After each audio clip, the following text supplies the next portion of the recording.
जब तक जीवन है तब तक संघर्ष है। लाइफ हमेशा आसानी से नहीं गुजरती है, क्योंकि हर दिन कोई ना कोई चुनौती, कोई ना कोई संघर्ष लाइफ में आता है और आता रहेगा। वो कहते हैं ना कि जीवन के सफर में जो संघर्ष करते हुए आगे बढ़ता जाता है, वही इंसान आगे चलकर मुकद्दर का सिकंदर कहलाता है।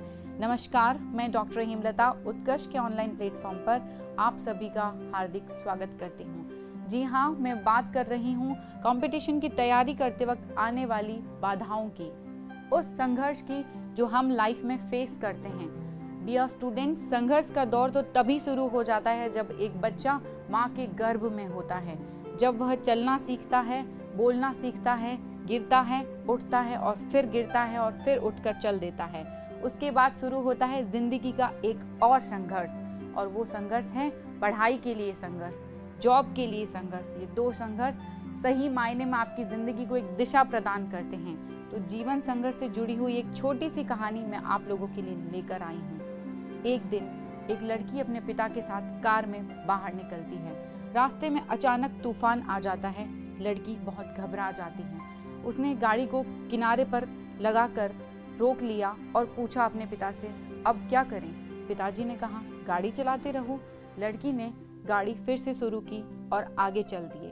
तूफान और भयंकर होता जा रहा था। तभी लड़की ने दोबारा पिताजी से कहा, पिताजी अब क्या करूं? उसके पिताजी ने फिर वही कहा, गाड़ी चलाती रहो।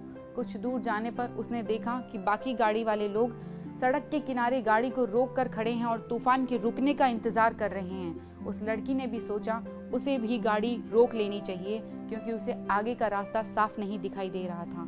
उसने अपने पिता से कहा, तूफान बहुत भयंकर हो रहा है, सभी ने अपनी गाड़ी रोक ली है, हमें भी रोक लेनी चाहिए।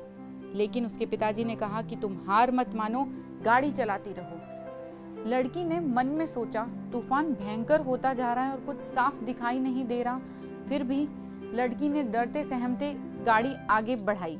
थोड़ा आगे जाने पर उसे कुछ साफ दिखाई देने लगा। कुछ और आगे जाने पर सब कुछ साफ दिखने लगा। तूफान पीछे छूट गया और वह तूफान से बाहर निकल आए। मौसम साफ हो गया और आसमान में सूरज चमकने लगा। लड़की के पिता ने कहा, अब तुम गाड़ी रोको और बाहर निकलो। लड़की ने अपने पिताजी से पूछा, क्यों? तो पिताजी ने कहा, बाहर तो निकलो और पीछे मुड़कर देखो। वो सभी लोग जो गाड़ी चलाना छोड़कर रुक गए थे, अभी तक तूफान में फंसे हुए हैं, लेकिन तुमने गाड़ी चलाना नहीं छोड़ा और तुम तूफान से बाहर आ चुकी हो। तुम्हारी जिंदगी का तूफान खत्म हो चुका है, आगे का रास्ता साफ है और मंजिल तुम्हारे पास है। इस कहानी से हमें ये सीख मिलती है कि जब कठिन परिस्थितियां आती हैं तो कई लोग अपना काम छोड़ देते हैं और सही वक्त आने का इंतजार करते हैं, लेकिन जो कठिन परिस्थितियों में भी आगे बढ़ते रहते हैं, वह रास्ते में आने वाले हर तूफान के बावजूद अपनी मंजिल को पा लेते हैं, भले ही मंजिल पाने में देर लग जाए। जैसे अगर हम प्रतियोगी परीक्षाओं की बात करें, एक एग्जाम में हजारों विद्यार्थी परीक्षा देते हैं, लेकिन कुछ ही का चयन होता है। इसका कारण सिर्फ यही है कि उनके पास सफलता का एक मूल मंत्र होता है, संघर्ष। जो व्यक्ति अपने संघर्ष के साथ आगे बढ़ता है, वही अपनी मंजिल तक पहुंचता है। बस जाते जाते इतना ही कहूंगी, संघर्ष करने वालों को जरूर मिलता है मेहनत का फल और समस्या का हल। धन्यवाद।